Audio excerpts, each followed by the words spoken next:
Average Anglers, welcome to another Average Angler video. In the Average Angler shed today, we're going to talk about homemade rig anchors or pole winder anchors. So I have used these pole winders for like 10 or 15 years, probably longer.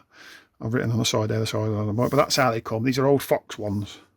Fox doesn't exist anymore, it's turned into Matrix. And like so many winders, they come with this site. That's how you store your rig. So you put your hook in there, or your loop, or whatever. Or as I've showed in some previous videos, you make your own little attachment if you don't like a kinky thing. That's getting sidetracked. And then you wind it round, and then when you get your loop up, you put it to there, sorted.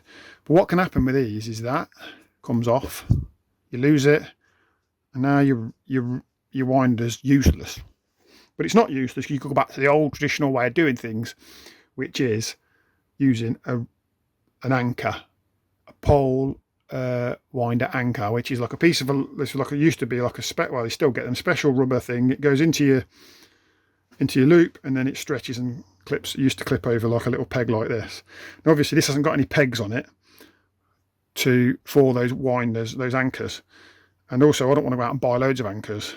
But what I also don't want to do is invest in loads and loads of new winders, because these winders fit into my old box nicely. They're old winders, they fit in my old box. I'm happy with them. I've used them for years. I even bought some second-hand off Facebook last year, so I had plenty of them because I like them, and I've just got used to them, and that's it. There's no, they're not brilliant, they're not the best thing in the market by far, but I like them, I use them. So how do I get around the problem? I've lost a few of these over the years. I don't want to throw them away.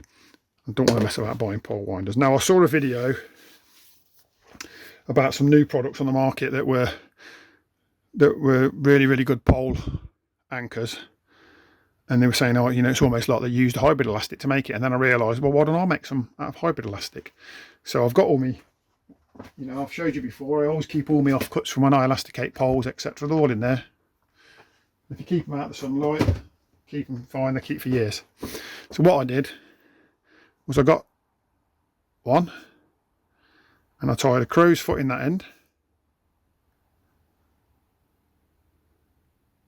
I tied a loop in that end. Okay. I've got an old paste rig here, look. It's got no winder on it.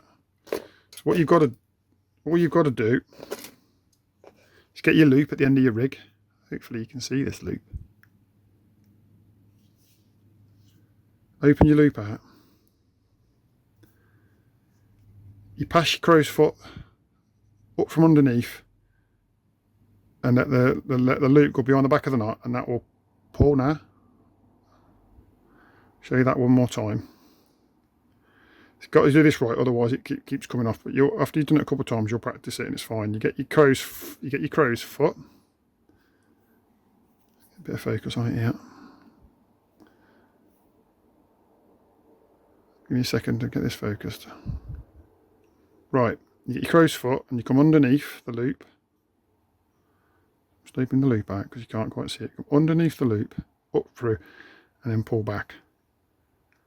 And that gives you your connection.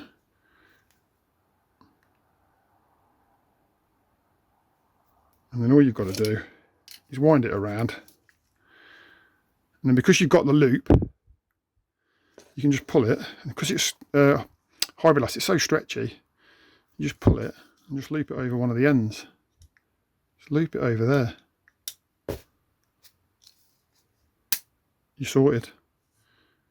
If it perishes over time, which it will, because rubber does, and even the ones that you buy commercially, they perish, you just make another one. I've got loads of them made up in my box, just sitting there waiting for when I want to use one. I'm going to get a bit of elastic out and just show you how I tie one, but for those that know how to do a crow's foot knot and how to do a loop knot, it ain't going to be a problem. But let me just get a bit of elastic out and I'll show you. I'll get a thick bit, probably thicker than I would use. I'm going to use a real thick bit of hybrid here. I wouldn't use it this thick, although you could use it this thick. It wouldn't be a problem. You'd have to use it on stronger line. But do it live on camera, show you how easy it is. So you get do your loop. You don't even have to do a figure of 8 loop. You can just do an overhand single loop. Pull it tight.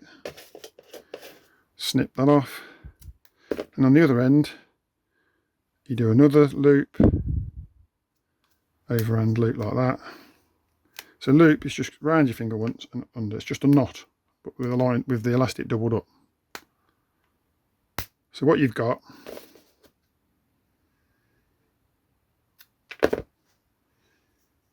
is a loop at one end and a loop at the other. And then at one end, you just cut the loop off, but leave the knot. Just make sure we can get some focus so you can see what we're doing. Cut the loop off, but leave the knot. Crow's foot. That's it. That's how you make a crow's foot. All right, and then you've got a loop at that end. That goes up through the loop. If this was the loop if my fingers are the loop at the end of your rig's running down this way. This is the top of the loop here. You just come up from underneath, and that will catch behind there, and then do that, and it will catch, and then you can just keep it tight, and you just put this end over the top.